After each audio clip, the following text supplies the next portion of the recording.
Grace Mitchell had always believed that hard work could fix almost anything. "Grace, I need you to handle a special client today," said Patricia Morgan, owner of an upscale bridal boutique in Seattle. "You'll drive to Medina and alter Mrs. Victoria Sullivan's evening gown at her estate." Grace looked up from her sewing machine. "Why me?" "Because you're my best designer," Patricia replied. "Mrs. Sullivan is one of our wealthiest clients. Don't keep her waiting."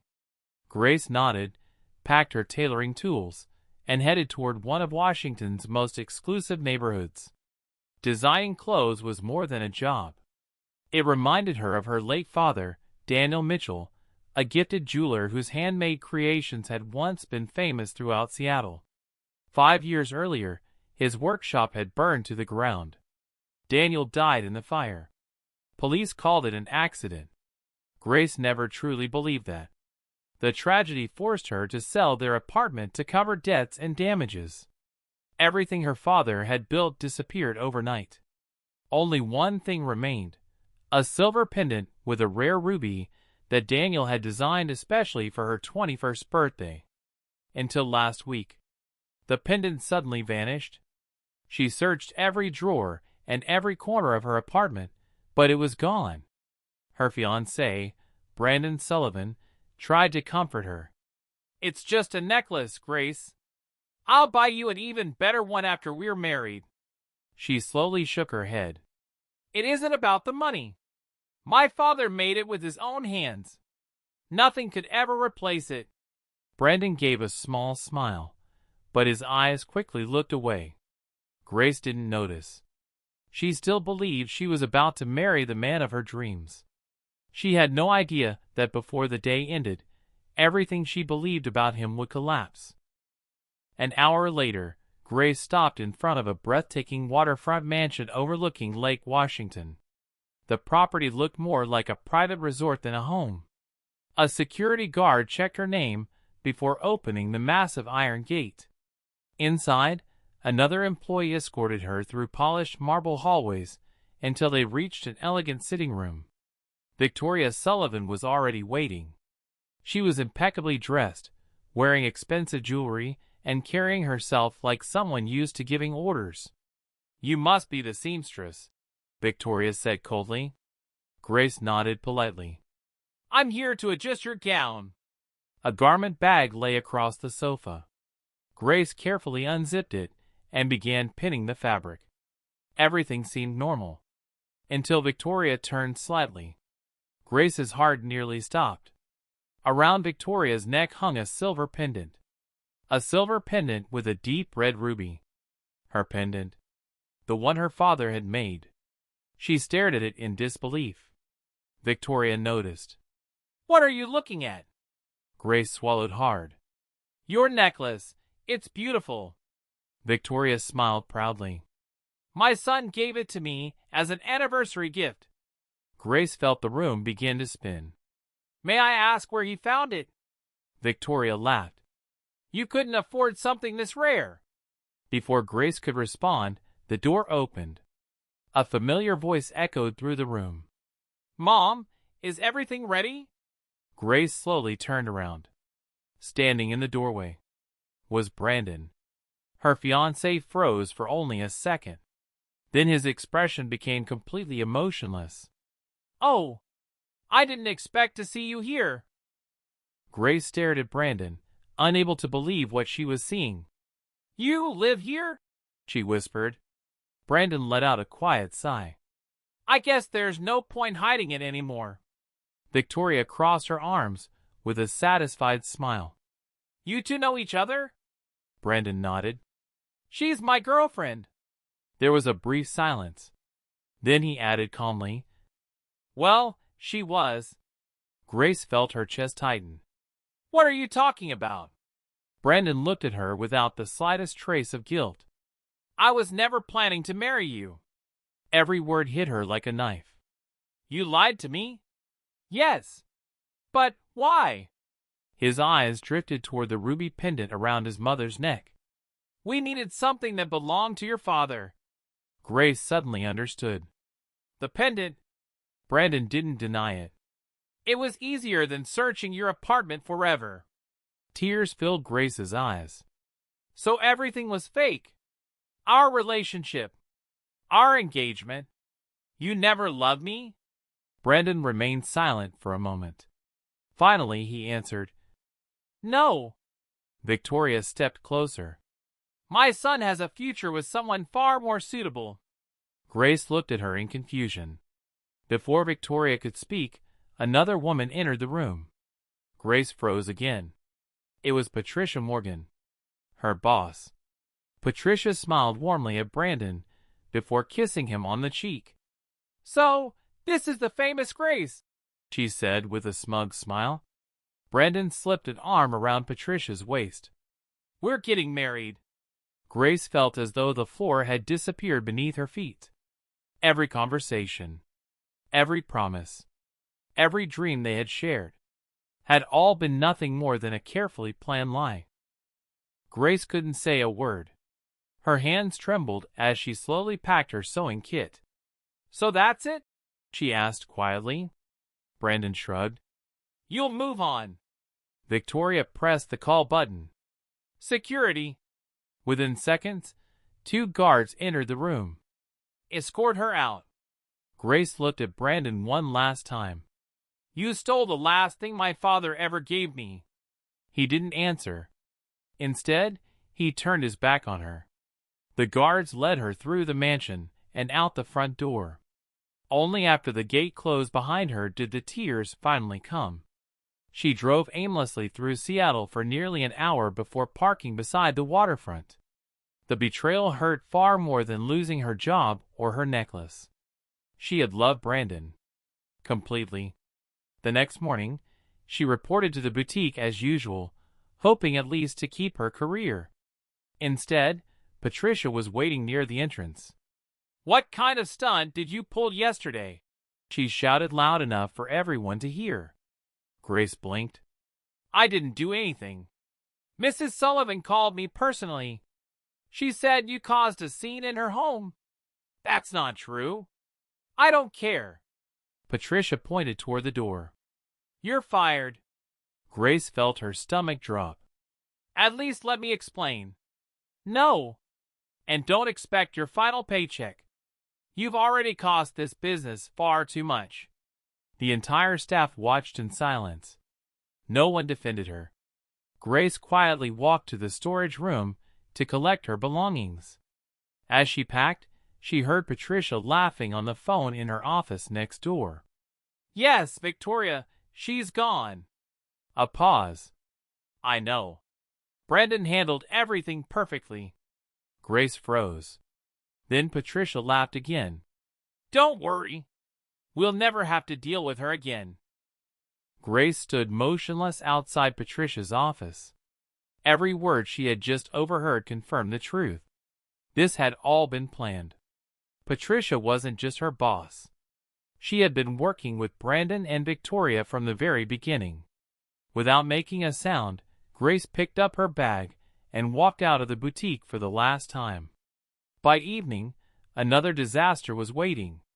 When she reached the small apartment she rented in Seattle, her landlord was standing outside. I'm sorry, Grace, he said without meeting her eyes. I need the apartment back. She frowned. What do you mean? I've already paid next month's rent. I'll refund it. But where am I supposed to go? I've made my decision. There was something strange about the way he avoided looking at her. Grace had no idea that only hours earlier Victoria Sullivan had offered him a large sum of money to force her out. She wanted Grace to lose everything. Her job, her home, her hope.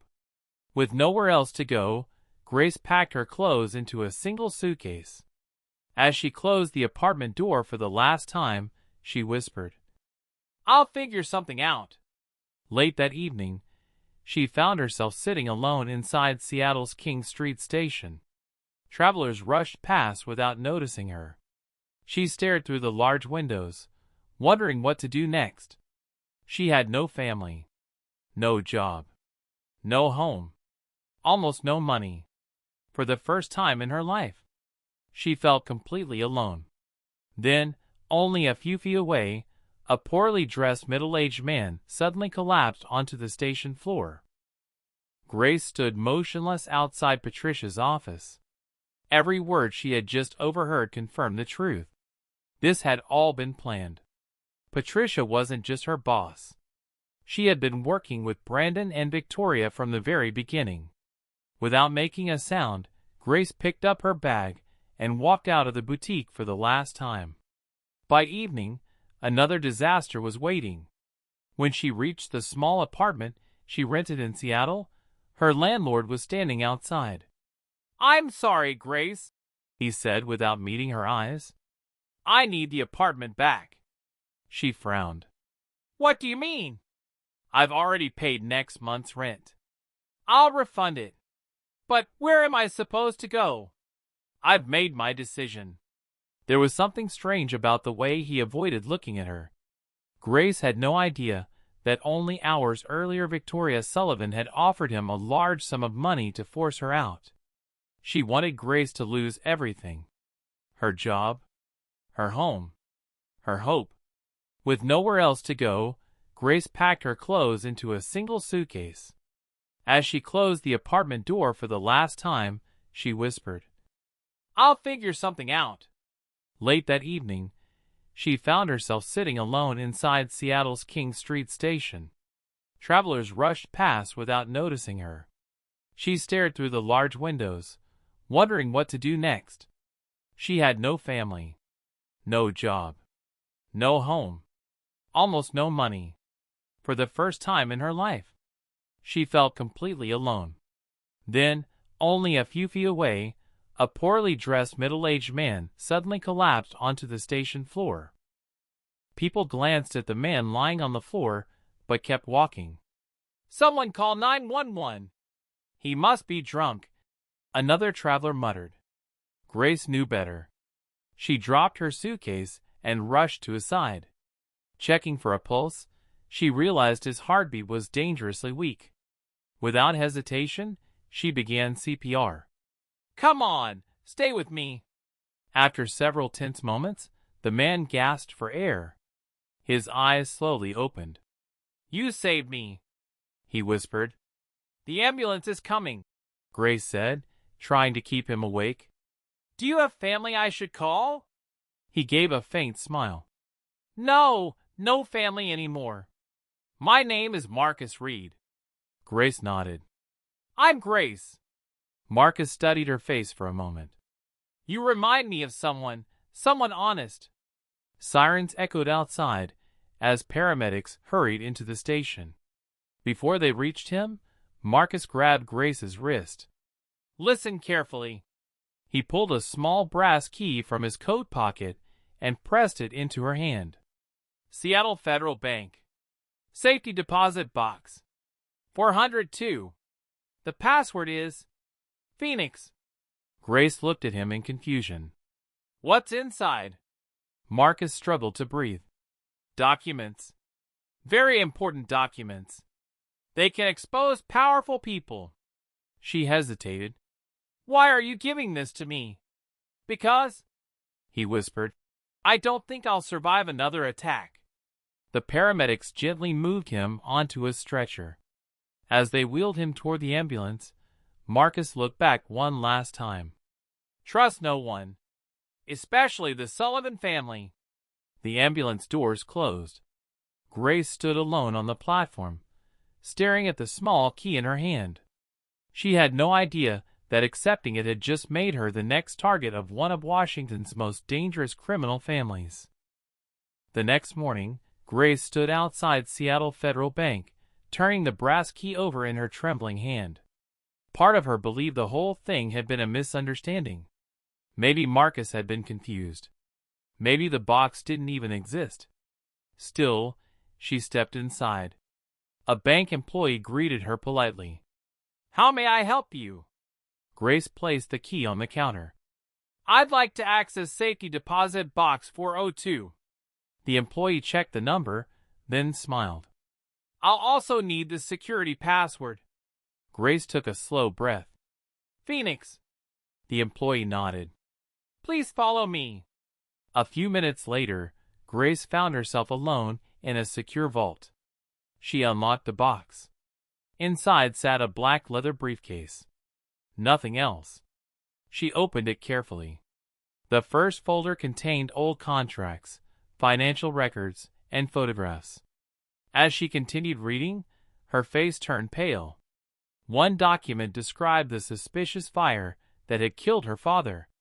Another listed secret payments connected to Victoria Sullivan's company.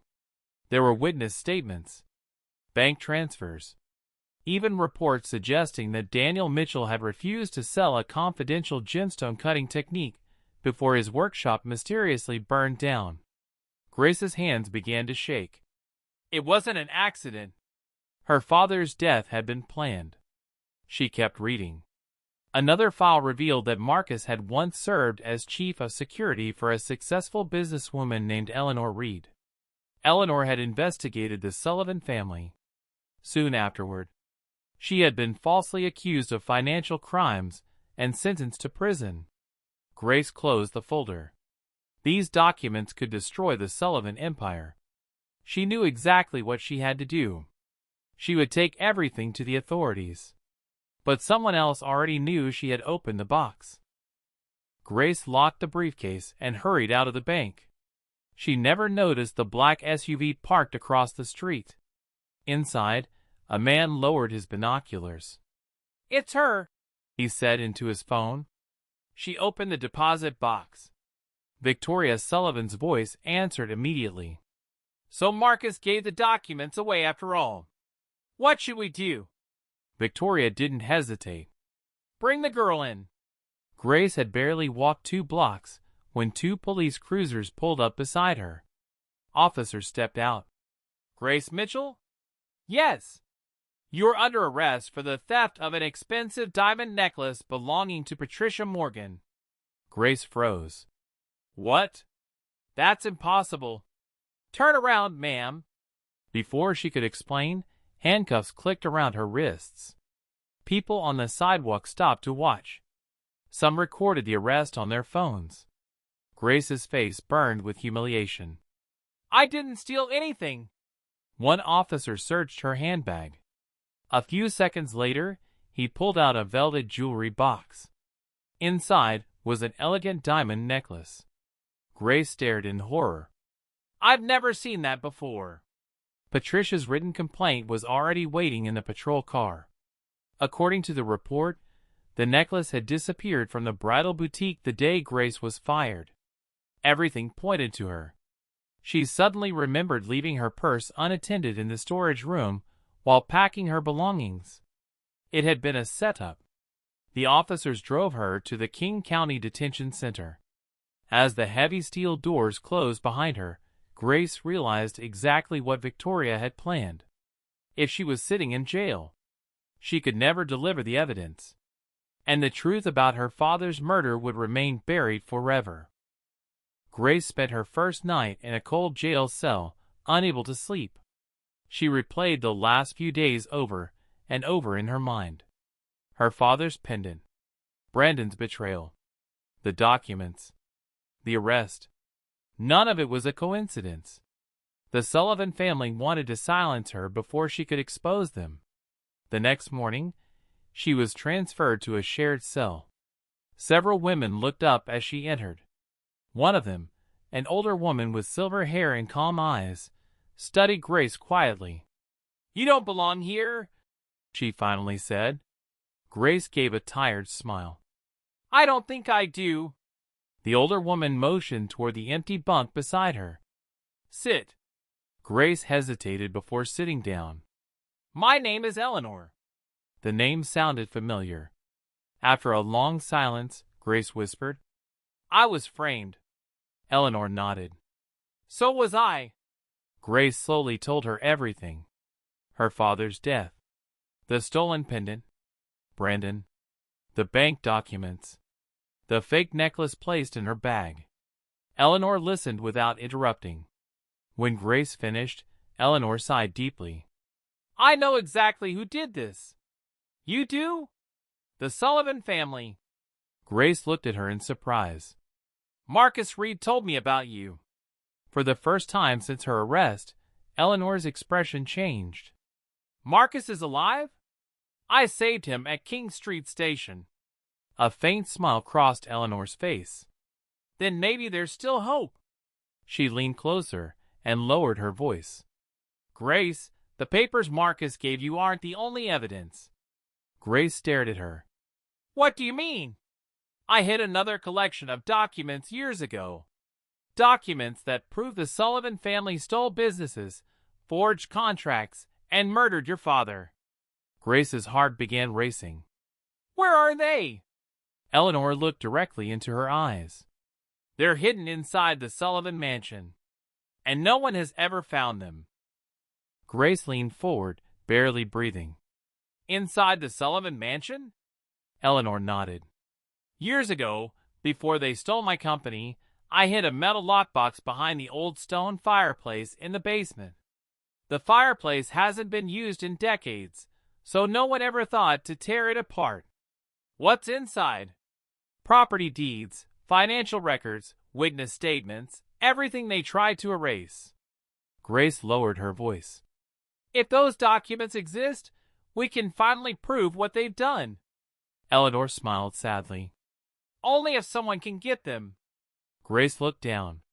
I'm stuck in here. So am I.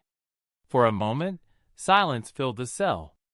Then Eleanor suddenly asked, The young man, Marcus said he gave the bank key to someone who saved his life. Did he learn your name? Yes. Good. Eleanor's eyes brightened. If Marcus survived, he'll contact my son. You have a son? Ethan Reed. Grace nodded slowly. He has no idea I'm here.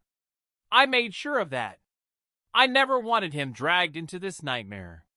She reached into her pocket and pulled out a folded piece of paper. I memorized the exact location before they arrested me. She handed it to Grace. It contained a rough sketch of the Sullivan estate. Every hallway, every security camera, every staircase leading to the basement. A red X marked the fireplace. If Ethan finds you after you're released, Eleanor whispered, give him this. Grace carefully folded the map. I promise. For the first time since entering jail, she felt something she hadn't experienced in days. Hope. Outside the detention center, Marcus Reed had already made the phone call that would change everything. Marcus Reed was discharged from the hospital 2 days later. The first thing he did was call Ethan Reed. Ethan answered from Seattle-Tacoma International Airport. Marcus? I thought you were dead. I almost was. Within an hour, they met in a quiet coffee shop near downtown Seattle. Marcus wasted no time. Your mother is innocent. I know, Ethan replied. I've never believed the charges. Marcus placed several copied documents on the table. They framed her. Ethan studied the papers in silence. His expression hardened with every page. Who gave these to you? A young woman named Grace Mitchell. Marcus explained everything that had happened at King Street Station. She saved my life. Then I gave her the key. Ethan looked up. Where is she now? Marcus hesitated. They arrested her. What? Someone planted stolen jewelry in her bag. Ethan clenched his fists. The Sullivans. Marcus nodded. They know she has the evidence. Without another word, Ethan stood. I'm getting her out. Within hours, he hired one of Seattle's best criminal defense attorneys. The lawyer immediately requested the investigation file. Several serious problems appeared. Grace's purse had been searched before independent witnesses arrived. No fingerprints belonging to Grace were found on the necklace. Security footage from the boutique had mysteriously disappeared. Even the timeline in Patricia Morgan's statement didn't match phone records. It reeks of a setup, the attorney said. The judge reviewed the evidence. 48 hours later, Grace was released on supervised bail. As she stepped outside the detention center carrying her small bag, she saw a tall man waiting beside a black SUV. He walked toward her and held out his hand. "My name is Ethan Reed. I'm Eleanor Reed's son. My mother asked me to find you." Grace finally smiled. For the first time in days, she knew she wasn't fighting alone anymore. Grace shook Ethan's hand. "I've heard so much about your mother, and she spoke very highly of you," Ethan replied. "Marcus told me you saved his life. Now it's my turn to help you." They drove to a quiet hotel outside Bellevue, where Marcus was already waiting. When Grace walked in, the older man smiled with relief. "I knew you'd make it out." Grace reached into her bag and unfolded the sketch Eleanor had given her. "She told me to give you this." Ethan spread the map across the table. "A blueprint of the Sullivan Mansion?" Grace nodded. "It shows every security camera, every hallway, and the location of a hidden compartment behind an old fireplace." Marcus studied it carefully. "If Eleanor says the evidence is there, I believe her." Grace pointed to the basement. "I've been inside that house once. The fireplace is in an abandoned wine cellar. Hardly anyone goes down there." Ethan leaned back. "We can't just break in." Grace thought for a moment. "Victoria Sullivan loves hosting charity galas." Marcus looked up. "She's holding one this Saturday." Grace smiled for the first time in days. Perfect. Hundreds of guests would be walking through that mansion. Security would focus on the entrance, not the basement. Ethan nodded slowly. "We blend in with the guests. Marcus and I keep the guards distracted. You recover the documents." Grace looked at him. "Why me?" "Because you've actually been inside the house." She hesitated. "If they recognize me." "They won't." Marcus placed a small box on the table. Inside was an elegant black evening gown, designer heels, and a dark wig. "You won't look anything like the seamstress they threw out." Grace stared at the disguise. For the first time since losing everything, she wasn't planning to run anymore. She was going back to the Sullivan Mansion. And this time, she intended to uncover the truth. Saturday evening arrived. Luxury cars lined the circular driveway of the Sullivan estate as Seattle's elite stepped onto the red carpet. Grace adjusted the elegant black gown and took a deep breath. The dark wig completely changed her appearance. Even she barely recognized herself in the mirror. "You ready?" Ethan asked. She nodded. "As I'll ever be." The three entered separately. Marcus blended in with several business executives he knew from years earlier. Ethan posed as an investor from Portland. Grace quietly joined a group of guests entering the ballroom. Soft music filled the mansion. Crystal chandeliers sparkled above hundreds of wealthy visitors. Victoria Sullivan greeted everyone with her usual flawless smile. She walked right past Grace. Without recognizing her, Grace resisted the urge to look back. Instead, she slowly slipped away from the ballroom. According to Eleanor's map, the service hallway led directly to the basement. She moved quickly but calmly. A security guard appeared around the corner.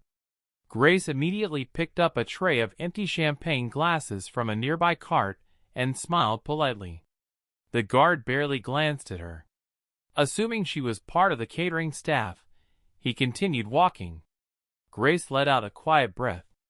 She had made it. Moments later, she reached the old wine cellar. Dust-covered forgotten furniture and wooden barrels. At the far end of the room stood the massive stone fireplace. Exactly where Eleanor had said it would be. Grace knelt beside the cracked bricks. Her fingers searched along the lower edge. Nothing. She tried another section. Still nothing. Then, a loose stone shifted beneath her hand. She carefully pulled it free. Behind it was a narrow metal compartment. Inside rested a weathered steel lockbox. Grace smiled. They were telling the truth. Just as she reached for the box, she heard footsteps echoing through the cellar. Someone else was coming downstairs. Grace quickly slid the lockbox into a canvas bag she had brought with her. The footsteps grew louder. She switched off the flashlight on her phone and stepped behind one of the old wine racks. The cellar door creaked open. 2 men entered. One of them was a security guard. The other was Brandon Sullivan. "I thought I heard something down here," Brandon said, scanning the room. The guard swept his flashlight across the dusty floor. "Probably a rat." Brandon frowned. "My mother warned me someone might come looking for old records."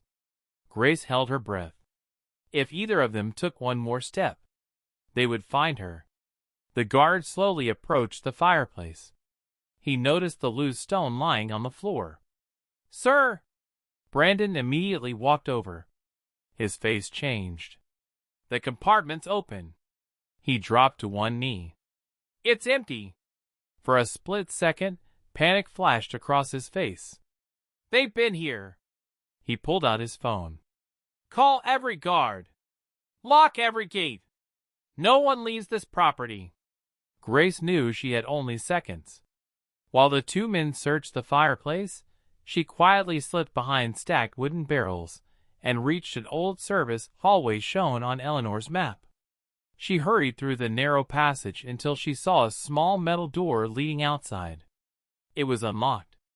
The cool night air hit her face as she stepped into the gardens behind the mansion. Across the lawn, Ethan noticed her signal. She raised the canvas bag. He smiled. They had the evidence. But before either of them could reach the parking area, floodlights suddenly illuminated the entire estate.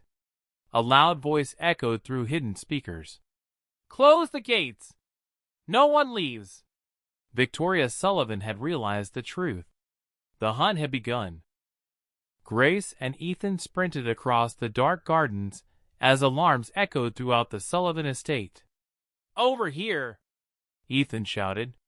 Marcus was already waiting beside the catering van parked near the rear service entrance. A security guard spotted them. "There they are!" 3 guards rushed across the lawn. Ethan grabbed Grace's hand. "Keep running!" They reached the van just as Marcus started the engine. The vehicle lurched forward. One guard pounded on the side door, while another tried to block the driveway. Marcus slammed on the horn. The guard jumped aside at the last second. The van burst through the open service gate and sped onto the highway. Only after several miles did Marcus finally slow down. Everyone sat in silence. Grace still clutched the canvas bag. Her hands were shaking. Ethan looked at her. "Did you get it?" She nodded. "I think so." Marcus pulled into an empty parking lot overlooking Puget Sound. Grace carefully opened the old steel lockbox. Inside were dozens of folders, flash drives, and a leather-bound notebook. Ethan opened the first folder. His eyes widened. "These are original property deeds." Marcus picked up another document. "Here are forged signatures." Grace opened the notebook. The first page contained her father's handwriting. She froze. "My dad?" Tears filled her eyes as she turned the pages. Daniel Mitchell had documented every threat he received from Victoria Sullivan. The final entry was written only 2 days before the fire. "If anything happens to me, the Sullivan family is responsible. They will never stop until they steal my gemstone cutting process." Grace closed the notebook and wiped away her tears. "This is enough." Marcus nodded. "Tomorrow morning, we take everything to the Washington State Attorney General." For the first time in years, the Sullivan family's empire was about to face the truth. The following morning, Ethan, Grace, Marcus, and their attorney walked into the Washington State Attorney General's office, carrying 2 briefcases filled with evidence. Investigators spent hours reviewing every document. By late afternoon, the lead prosecutor looked up from the files. "This is overwhelming." He pointed to Daniel Mitchell's journal. "The murder investigation will be reopened immediately." Another investigator examined the financial records. These documents also prove fraud, racketeering, bribery, and multiple property thefts. Within hours, judges signed several search and arrest warrants. That evening, dozens of police vehicles surrounded the Sullivan estate. Victoria Sullivan stood frozen on the front steps as detectives approached. "There must be some mistake," she insisted. The lead detective calmly replied, "Victoria Sullivan, you are under arrest." Inside the mansion, Brandon attempted to flee through the garage. He never made it. Officers intercepted him before he reached his car. At the same time, detectives arrived at Patricia Morgan's luxury apartment. She opened the door with a smile, expecting Brandon. Instead, she found two federal agents. "Patricia Morgan?" "Yes.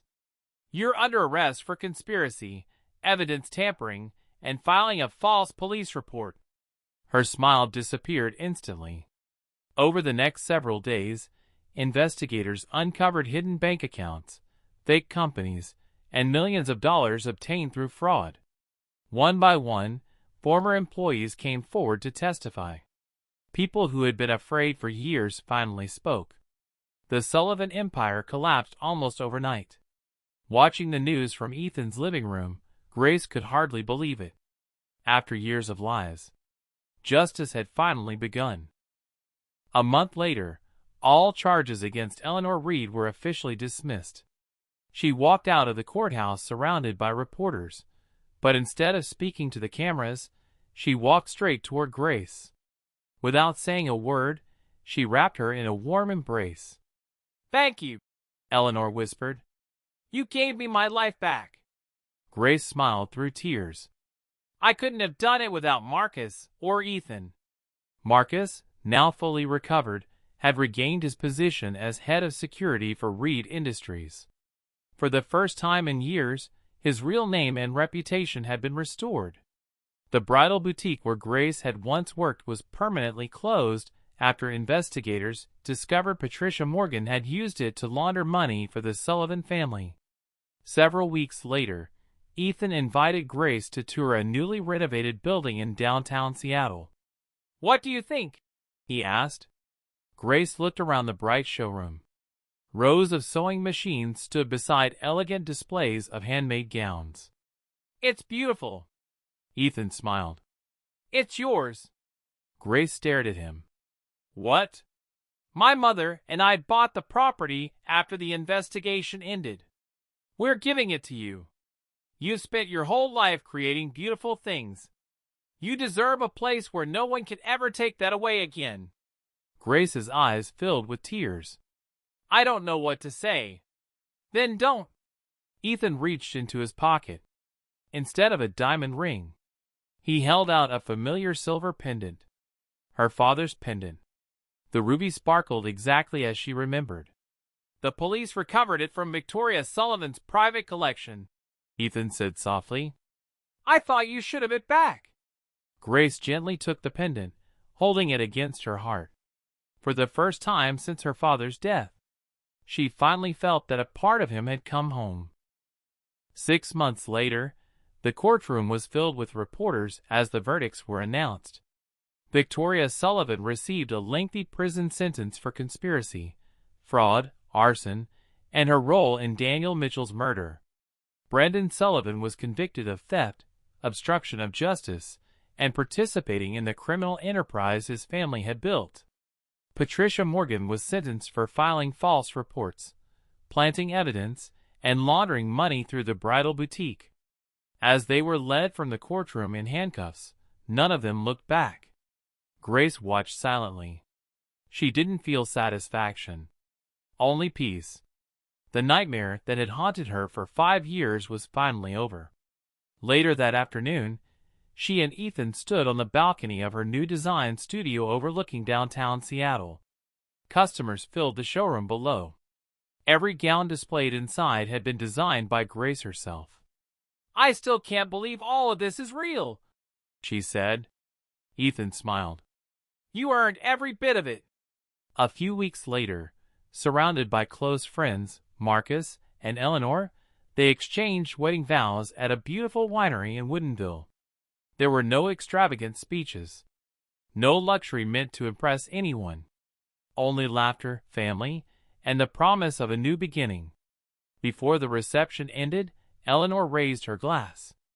To Grace, the woman who reminded us that kindness is never weakness, and that truth always finds its way into the light. Everyone applauded. Grace reached for the silver pendant around her neck. The ruby caught the evening sunlight. It no longer reminded her of everything she had lost. Instead, it reminded her of everything she had found. A family, a purpose, and a future that no one would ever steal again. The end.